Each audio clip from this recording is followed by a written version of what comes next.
Pinasaringan ng Malacanang si Vice President Sara Duterte na tila walang ginagawang trabaho sa mga naging biyahe nito sa abroad.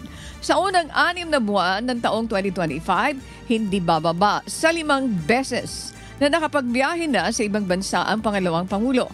Paliwanag ni Palace Officer Yusek Claire Castro, bilang public servant, may obligasyon ang bawat opisyal na maging transparent at accountable sa kanilang mga ginagawa.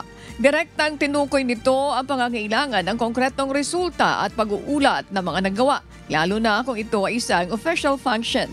Nauna nang binigyan diin ng Vice Presidente ang pagkakaiba ng kanyang mga personal at official na biyahe sa labas ng bansa. Ayon na rin sa RA 6713, public office is a public trust. So dapat ipaalam ano ang naging magandang resulta sa pagtatrabaho. Kung walang mai-report, baka walang natrabaho.